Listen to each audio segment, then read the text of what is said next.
Hi everyone, it's Amy Shaw again. I know that I've previewed this card and showed you this a few months back now, I think here on my YouTube page, I can't remember when. And this is just one of my favourite stamps. I've shown you how to do it with the kaleidoscope powder in a previous video. But what I wanted to show you was how to get this technique. Now this is a watercolouring technique with distress ink pads. And I know lots of you have distress ink pads out there. I am just such a big fan of them because there's so many multiple uses. So one of the things that I like to do with them is actually use them for watercolouring in a stamped image. I find it really quick, really easy, but just gives fabulous, fabulous results. This is just one of them that, you know, if you've got lots of cards to do and you need to do them like on a conveyor belt system, you can stamp this beautiful image and just start colouring in and then mat and layer whenever you need to. So this is again the Robin on a boot stamp from Woodware that I am using. So let's go ahead and get started and I'll show you how easy it is to create something like this. So what we're going to do first is I've got my white card. I'm going to take my stamp on my clear acrylic block. 3 colours I'm going to use for this. I'm going to use my vintage photo, which is going to be the outline and colouring in of the browns. My newest addition to my distress ink pads. I've only just got this recently and oh my word, I am so in love with this colour. This is crushed olive. And then I've also wanted to get a real red for Christmas, so I went with the barn door, which is a beautiful, beautiful red. So those are the 3 colours. I've also got my water brush. It's something that you need for this. If you don't have a water brush, use a little paintbrush and a pot of water. I always have kitchen roll, just a piece of kitchen roll to keep dabbing with. And I'm going to work on my craft sheet as I always do, because you're going to need it for this technique. So how we're going to start, vintage photo. I'm going to go ahead and stamp. And you know, it has been one of the weirdest things when I'm doing these demonstrations at weekends. So many people have said to me, I didn't realise you could use distress inks as a normal ink pad. And I probably take that for granted. I thought most people knew that, but it is really weird because so many people think that all you can do with them is to do it with your blending tool, you know, that whole round, round, round, round, round thing. But there's so many more things that you can do with them. So do please use them as a normal ink pad to do your stamped outlines because they are beautiful to do that. So press down. This is my vintage photo. And I'm going to get my beautiful outline with the Robin on a boot. Hold down. Look at that. Oh, so gorgeous. So you can see now we've got this lovely outline in a brown, really nice soft brown. So if I now just take my water brush, just with water, there's nothing else in this, and just drag this over the top. I'm not adding any more ink, I am just dragging with my water brush. You can see that what you get is a very, very soft colouring in of brown. So if you want a soft tone, just go ahead and do that.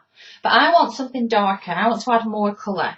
So with the 3 colours on my craft sheet, I'm going to do little splodges. I'm just going to go ahead and twist my ink pads onto my craft sheet. And we've got 3 colours. Now this is why this is my palette now for my colours in. And this is how we do watercolouring with distress inks. Water brush again, go in to the colour that you want and just pick up some of the colour. Any excess you want to take off, just use your kitchen roll.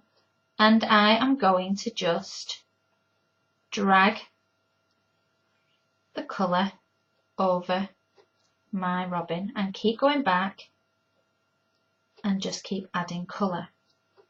I'm now going to keep going into my boot and just carry on.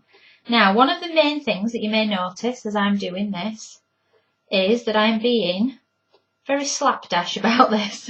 I don't think there's any other term for it. I am being very, very slapdash about it. There is nothing particularly perfect about this at all, and this is why I have just loved playing with this. The reason being why you don't want to be perfect is this. Now, if I hold this up, can you see that there's bits of white? Can you see like that here at the top of the boot? You can see that there's bits of white. There's different colours coming through, as in different depths of colours just from one coat. The reason being, if you leave bits of white and have it quite slapdash, it creates dimension. Your eye automatically thinks that there's dimension there. If you were to do it perfectly, like we were taught at school, you know how we were always taught to colour up to the lines, colour perfectly in the lines, your image would look completely flat once you've finished. So leave it to be quite slapdash. And this is why I find this perfect for quick cards. So if you want to add more layers, more tones, under the boot I'm going to go in with more ink because I want to create more of a shadow under here, because obviously this is underneath the bottom of the boot, so there's going to be more shadow. And then all I do, nothing technical, just follow the creases to create more shadow around the stitching, around the lining, around the creases of the boot. Just keep going back, add in a bit more ink, add in your creases, and that is all there is to the brown. So now I'm going to go with my crushed olive, and I'm going to go in here and I'm going to do my leaves, scribble, scribble, nothing perfect. I'm going to go in and do the grass. You can see again, I'm outside of the lines. I'm not doing everything perfectly in the lines. Nature isn't perfect, so you don't want your colouring in to be perfect, if that makes sense. So just the top of the snowdrops, and the last bit that I'm going to is my red, beautiful barn door colour. I'm going to do my berries, and of course, not forgetting the robin's breast. And can you see, again, I am not being perfect about this. More colour, just go in and add another layer. And that is all there is to that. And that's my finished result. Can you see we've got the shading under the boot around the creases, we've got our robin coloured in, we've got all of our grasses done, the snowdrops are all done, and that is how you then mat and layer up onto a card and make your finished card. So how simple is that? So what about less than 10 minutes anyway, we've done one. That's 7 minutes we're on the counter. So you can see how quick and easy that is. Also, one of the things that I do like to do, if you want to add a bit of bling, I like to use stickles in crystal or icicle. And I can just go along with this. This is just a glitter glue, but a very, very good quality glitter glue. The stickles, it's really, really fine. And you just go over, and again, nothing technical or artistic about this. Wherever these little dots are on your stamp, you're not having to think about the shading or anything else.